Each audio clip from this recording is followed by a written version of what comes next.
Alright guys, today is about something big happening in quantum computing. IonQ, one of the leading companies in this space, has been selected by DARPA to lead the quantum benchmarking initiative. It's a major nod to IonQ's tech, and a big step forward for the whole field. So stick around because I'm going to break this down in simple terms and explain why this matters for the future of quantum computing and even national security. So first things first, DARPA stands for the Defense Advanced Research Projects Agency. It's a part of the US Department of Defense, and it's basically the government's elite science and tech lab. They're actually behind some of the biggest breakthroughs in technology history, like GPS, stealth aircrafts, and something called the ARPANET project, which is the precursor to the modern internet. Their mission is to stay ahead of emerging threats by investigating next-gen technology. Now let's talk about the Quantum Benchmarking Initiative, or QBI. This is a DARPA-led effort to figure out how we can measure and compare quantum computers, because everyone's talking about how powerful these machines could be, but to be honest, it's sometimes hard to tell how close we are to that power actually being usable, and QBI is trying to set a clear, science-backed standard for what makes quantum computers truly useful.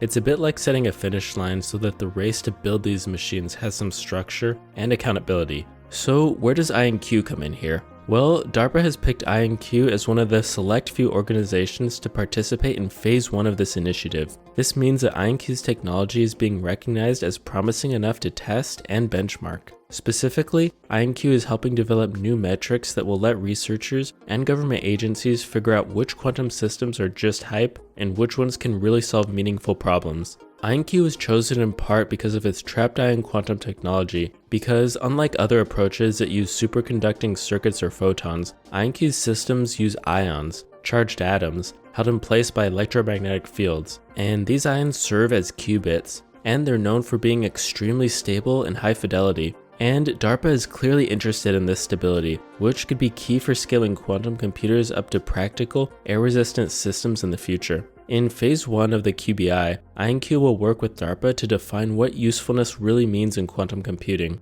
This includes identifying specific applications where quantum computers could outperform classical ones. They're also looking at what metrics to track, things like error rates, speed, scalability, and more. Basically, they're helping to create a report card for all quantum systems moving forward, and if phase 1 goes well, IonQ could be involved in later phases that dig even deeper. This is about shaping the future of an entire industry, because right now, there's a lot of buzz around quantum computing, but very little clarity. Some systems might be close to breakthroughs, while others might just be dead ends. And with DARPA's initiative, along with IonQ's inputs, I think this helps to separate the signal from the noise. This could have massive implications for industries like logistics, cybersecurity, material science, and even climate modeling. IonQ's selection by DARPA is a big moment not just for the company, but for the entire quantum computing industry. By helping define what success actually looks like in quantum computing, IonQ is doing more than just building machines. They're helping shape the rules of the game.